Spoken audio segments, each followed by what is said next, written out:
વાત કરવી છે ભાવનગર મેડિકલ કોલેજની કે જ્યાં રેગિંગ કેસ સામે આવ્યો હતો અને આ રેગિંગ કેસમાં હવે કાર્યવાહી કરાઈ છે।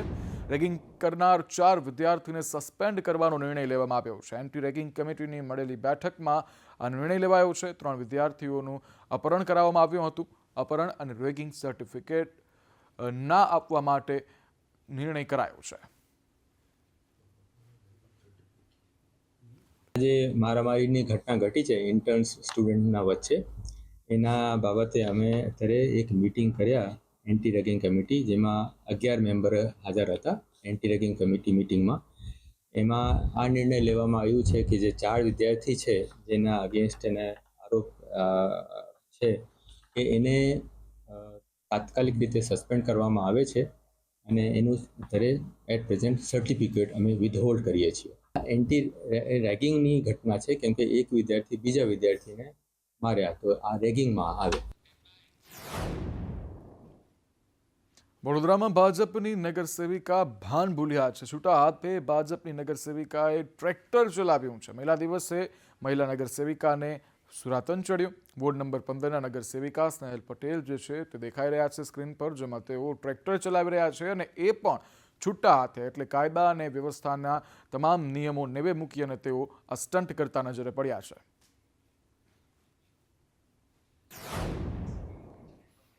ત્યારે રાહુલ ગાંધી ગુજરાત પ્રવાસે છે અને તેને લઈને એક મોટા સમાચાર સામે આવી રહ્યા છે કે ગુજરાત કોંગ્રેસ સંગઠનમાં કોઈ મોટા ફેરફાર થઈ શકે છે। પ્રદેશ કોંગ્રેસના નેતાઓ વિરુદ્ધ ફરિયાદો મળી છે। નેતાઓની નિષ્ક્રિયતા અને જૂથવાદની ફરિયાદો મળી હોવાનું સામે આવી રહ્યું છે, જ્યારે કોંગ્રેસના નેતાઓ ભાજપ માટે કામ કરતા હોવાના આક્ષેપ કરવામાં આવ્યા છે। રાહુલ ગાંધીએ પણ કોંગ્રેસમાં જૂથવાદનો સ્વીકાર કર્યો છે।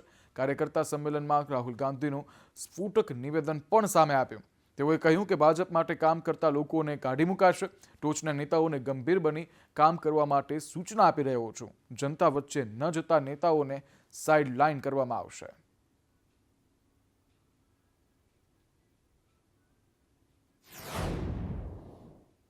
ગુજરાત પ્રદેશ કોંગ્રેસના નેતાઓ પર રાહુલ ગાંધીએ પ્રહાર કર્યા છે। તેઓએ કહ્યું કોંગ્રેસના કેટલાક નેતાઓ ભાજપ સાથે મળેલા છે। કોંગ્રેસમાં 2 પ્રકારના નેતાઓ છે, એક જનતા સાથે છે, બીજા જનતાથી દૂર રહે છે। મારી જવાબદારી છે કે 2 ગ્રુપોને ઓળખું। જનતાની ઇજ્જત ન કરનાર લોકો ભાજપ સાથે મળેલા છે। વેપારીઓ, ખેડૂતો, વિદ્યાર્થીઓ બી ટીમ નથી ઈચ્છતા। કોંગ્રેસમાં બબ્બર શેર છે પણ પાછળથી ચેન લાગેલી છે।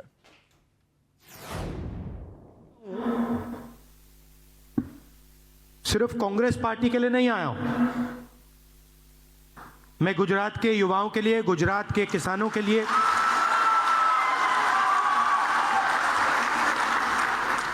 गुजरात के किसानों के लिए, युवाओं के लिए, जो छोटे बिजनेसमैन हैं उनके लिए, जो मेरी बहनें हैं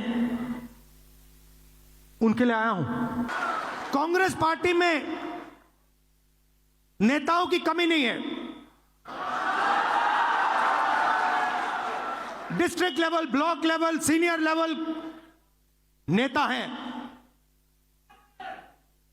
बब्बरशेर हैं, मगर पीछे से चेन लगी हुई है और बब्बरशेर बंधे हुए हैं सब। ये जो 2 ग्रुप से इनको अलग करना है सीधा। अगर हमें सख्त कार्रवाई करनी पड़ी, 10, 15, 20, 30, 40 लोगों को निकालना पड़ा, निकाल देना चाहिए। આટલું જ નહીં, રાહુલ ગાંધીએ ગુજરાત કોંગ્રેસના નેતાઓની ઝાટકણી પણ કાઢી છે। આંતરિક જૂથવાદને લઈને તેઓએ ઝાટકણી કાઢી છે। રાહુલ ગાંધીએ પ્રહાર કર્યા। રાહુલ ગાંધીના નિવેદન પર કોંગ્રેસના નેતાઓની પણ પ્રતિક્રિયા સામે આવી છે। અમદાવાદ શહેર કોંગ્રેસ પ્રમુખ હિંમતસિંહ પટેલે નિવેદન આપ્યું છે। તેઓએ કહ્યું કે કોંગ્રેસને રેસનો ઘોડો જોઈએ છે, લગ્નમાં નાચવાવાળું નહીં।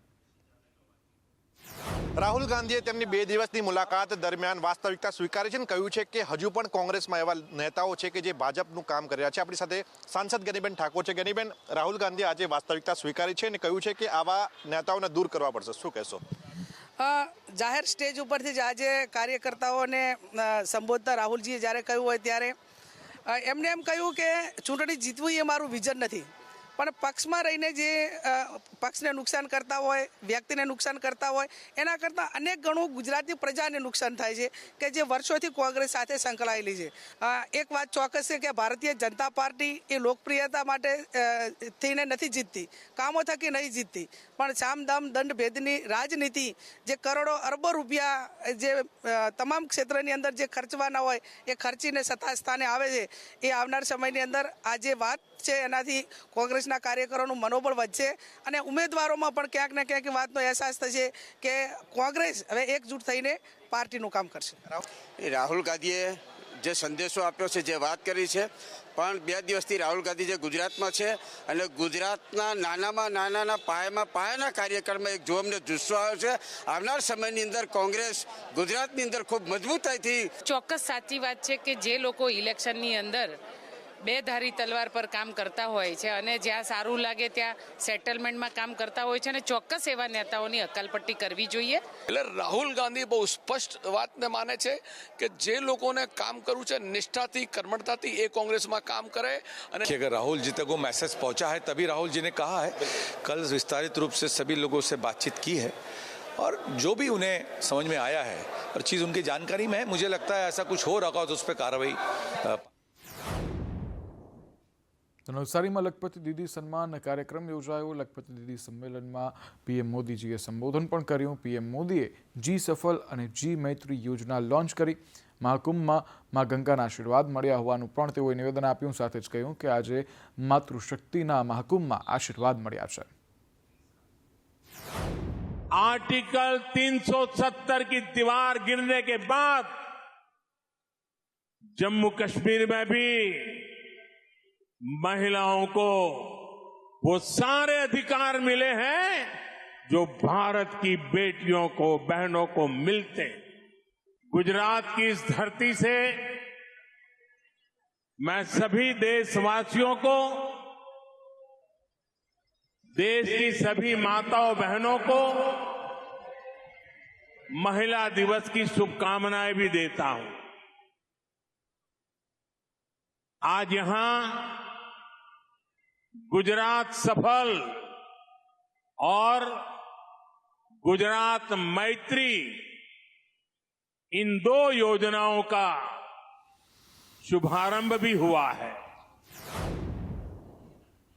ગૃહમંત્રી અમિત શાહના હસ્તે આજે સોમનાથમાં બંધ પડેલી સુગર મિલો ફરીથી પ્રારંભ કરાય છે. ગૃહમંત્રી અમિત શાહે જાહેર સભાને સંબોધતા જણાવ્યું કે મોદી સાહેબનું વચન એટલે પથ્થરની લકીર છે. પીએમ મોદીએ સહકારિતા મંત્રાલયની સ્થાપના કરી. ગૃહમંત્રી અમિત શાહે વધુમાં જણાવ્યું કે ઇથેનોલ આપણી ખપત કરતાં વધશે અને ગ્લોબલ બાયોફ્યુલ ઓન બનશે.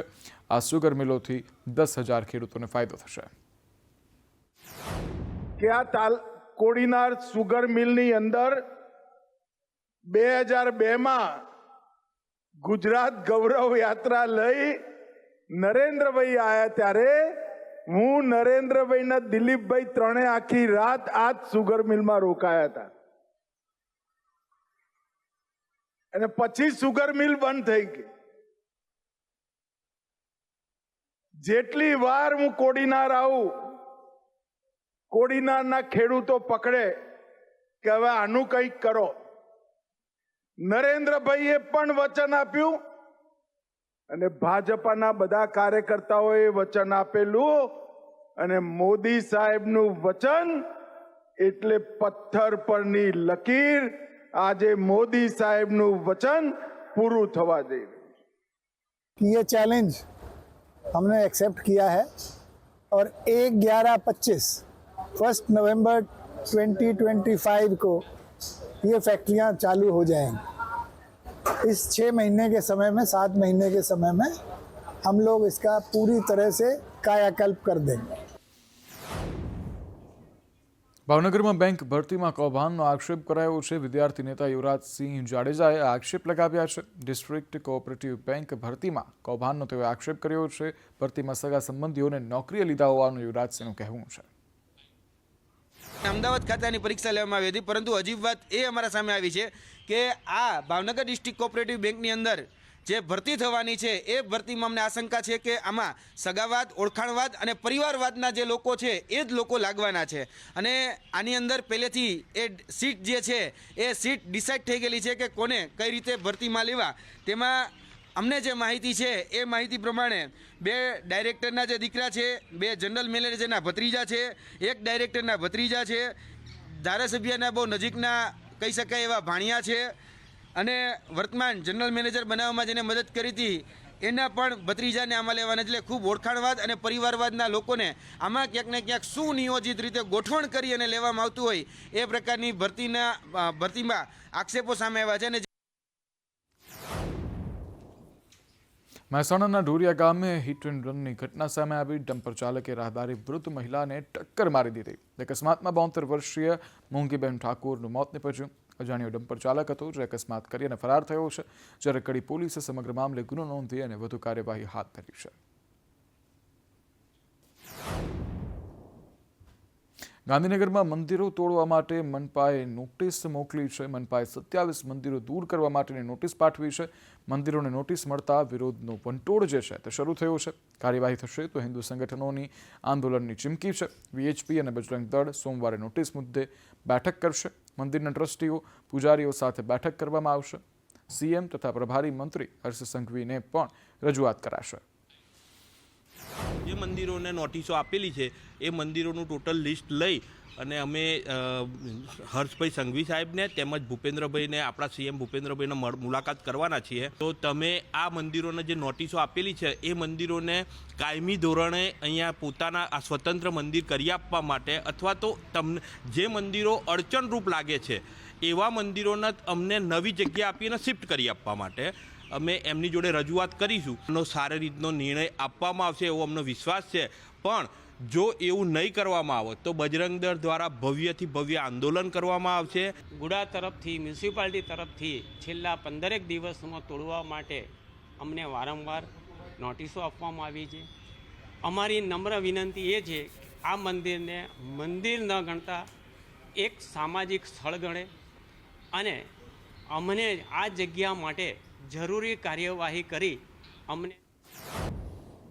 સાયલા તાલુકામાં કાળા પથ્થરને પીલવાના 125થી વધુ યુનિટો ધમધમી રહ્યા છે. પરંતુ છેલ્લા 15 દિવસથી અનિયમિત વીજ પુરવઠાને લઈ કોરી ઉદ્યોગોને લાખોનું નુકસાન વેઠવું પડી રહ્યું છે.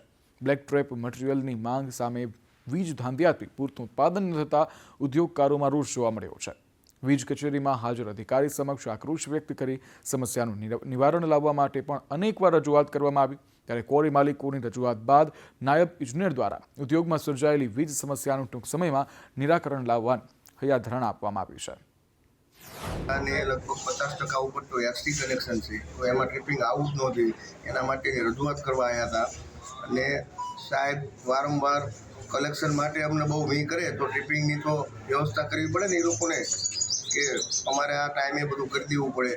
એક દિવસમાં 10-12 વાર ટ્રિપિંગ થાય, અમારા મજૂરો જતા રહ્યા છે. અમે સાહેબોને અને બધાને રજૂઆત કરવી છે કે અમને આમાંથી મુક્તિ આપો, એ અમારી વિનંતી રજૂઆત છે. એ જે લોકો સાહેબ જે કલેક્શનમાં પ્રેશર મારે છે, મારા પોતાને તો એટી કનેક્શન આવેલું છે, તો એટી કનેક્શનમાં ટ્રીપ જ ન આવી છે, તો એ મોટો કંટાળો છે.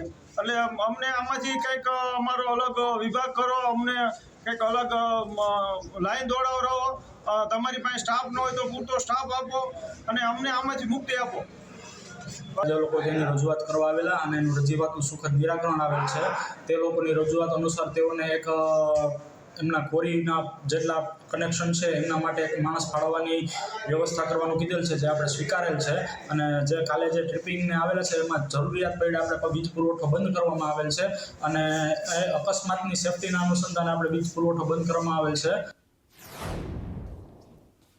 રાજકોટના જેતપુરમાં 66 કેવીની અંડરગ્રાઉન્ડ વીજ લાઇનને લઈને રહીશોમાં રોષ ફેલાયો છે. રેલવે વિભાગ દ્વારા ખાટકીવાડથી વિવેકાનંદ સોસાયટીના રોડ પર અંડરગ્રાઉન્ડ વીજ લાઇન માટે ખાડા ખોદવામાં આવ્યા છે.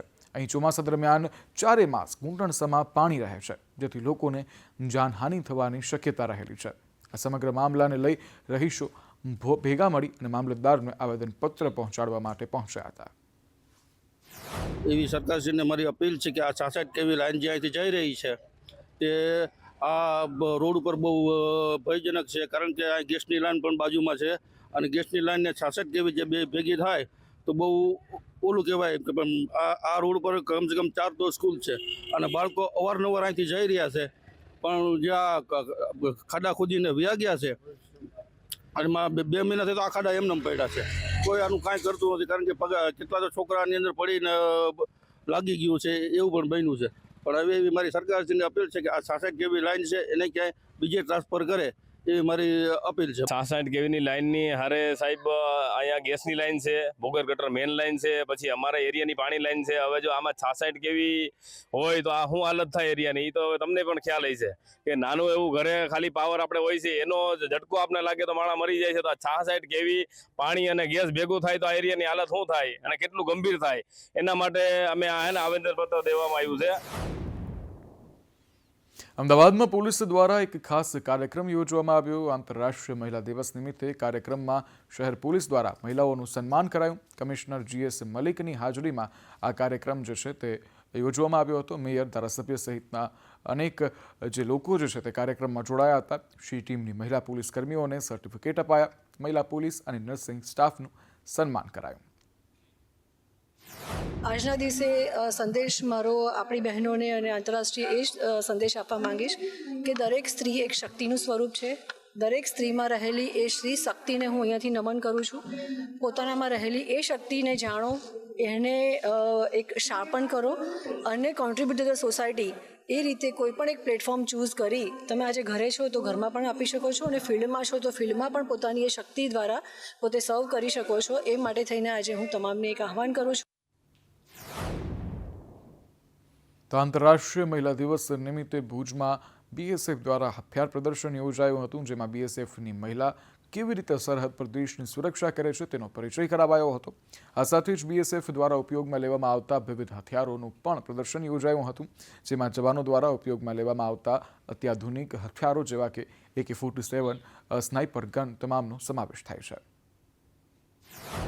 અમને રાત્રે અને દિવસના કઈ રીતે બધા વેપન્સ યુઝ કરવા તે વિશે શીખવ્યું હતું. ઘણી બધી અમને માહિતી પણ આપી હતી અને 4 અમને રાઉન્ડ બતાવ્યા હતા કે તેઓ કઈ રીતે બધું કાર્ય કરે છે. મહિલાઓ અને બધા સરોએ સારી રીતના પ્રોગ્રામ કરી અમને બતાવ્યો છે. અહીંયા આ ગોળીઓ અને ઘણી બધી ગન્સ અમે હાથમાં પણ લઈને એકવાર સારી રીતે અમે ટ્રાય પણ કર્યું છે.